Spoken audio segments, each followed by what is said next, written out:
ઠાકોર સમાજનું 16 મુદ્દા સાથેનું નવું બંધારણ લાગુ દિયોદરમાં ઠાકોર સમાજે ભર્યું ક્રાંતિકારી પગલું।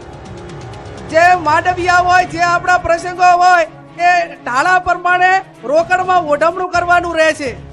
મામેરામાં ઓછામાં ઓછા એ 11,000 અને વધુમાં વધુ જે ઢાલમાં મેળવાના એ 1,51,000 થી વધારે જાહેરમાં કોઈ રકમ મૂકી શકાશે નહીં।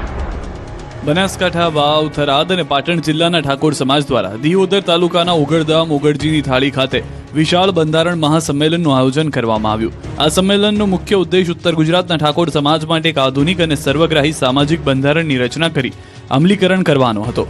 મહાસંમેલનમાં સમાજ સુધારણા અને કુરિવાજો નાબૂદી જેવા 16 જેટલા વિવિધ મુદ્દાઓ પર ગહન ચર્ચા કર્યા બાદમાં જેમ વિધાનસભામાં નાણામંત્રી બજેટ રજૂ કરે તેમ સાંસદ જ્ઞાનીબેન ઠાકોર સમાજનું નવું બંધારણ લઈને મહાસંમેલનમાં ઉપસ્થિત રહ્યા હતા।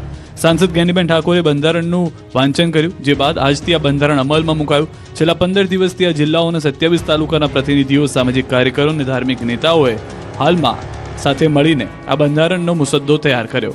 આ સાથે જ સદારામ ધામ માટે જ્ઞાનીબેને ખોળો પાથરી ભીખ માંગી હતી, તો બીજી તરફ આ ધામ માટે સાંસદ આગેવાનોએ 1 વીઘા જમીન આપી છે।